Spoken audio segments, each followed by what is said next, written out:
Des adolescents, des vies antérieures et des griefs non résolus, on parle cette semaine de Please Save My Earth de Saki Hiwatari, traduit par Noé Galgos et édité pour cette nouvelle édition par Panini Manga.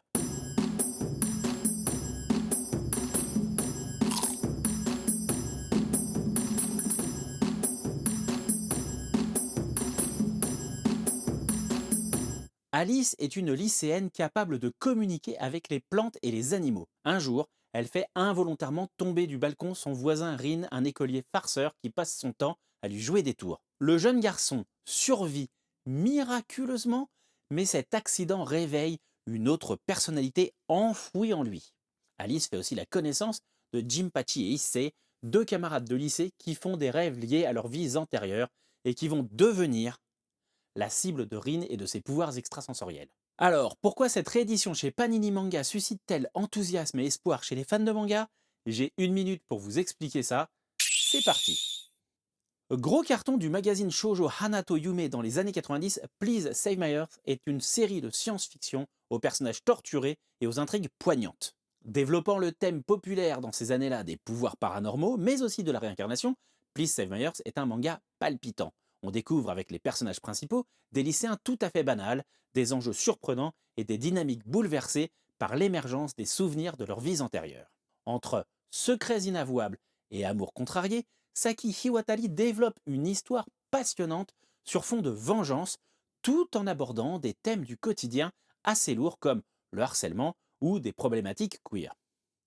Porté par un dessin sensible et élégant, Please Save My Earth est un classique du genre aussi bien dans son trait que dans sa mise en page. L'usage de trames et l'enchaînement des cases sert admirablement le récit qui alterne avec aisance suspense, romance, drame et humour. Un bijou à lire et à relire sans modération. Please Save My Earth, ou Boku no Chikyu o Mamotte, fut publié au Japon de 1987 à 1994 dans le magazine Hanato Yume chez Hakusensha et connut un succès retentissant durant sa publication.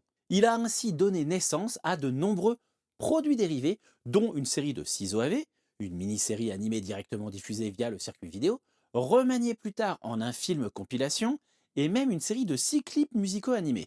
Saki Hiwatari, l'autrice, signe une première suite 10 ans après, en 2005, toujours chez Hakusensha, suite publiée comme la série originale chez Tonkam à l'époque, et enchaîne dans la foulée une troisième série, Boku wa Chikyu to Utau, dès 2015. Cette dernière série, qui compte 10 tomes, est toujours en cours au Japon, mais reste inédite chez nous. Et voilà, une minute pour un manga, c'est terminé pour cette fois. Si vous avez trouvé la vidéo intéressante, vous connaissez la routine. Faites-en profiter vos amis avec un clap, un commentaire, un like, un abonnement, un partage. Tout ceci contribuant à booster l'engagement et à mieux faire connaître cette chaîne et ses vidéos. C'est le meilleur moyen de me soutenir. N'hésitez pas non plus à me dire quel titre vous aimeriez me voir traiter dans une vidéo. Vous pouvez bien évidemment me retrouver sur les réseaux sociaux. Les liens sont dans la description. En tout cas, d'ici le prochain épisode vendredi prochain, prenez soin de vous. Portez-vous bien et surtout, lisez plein de mangas. Bye.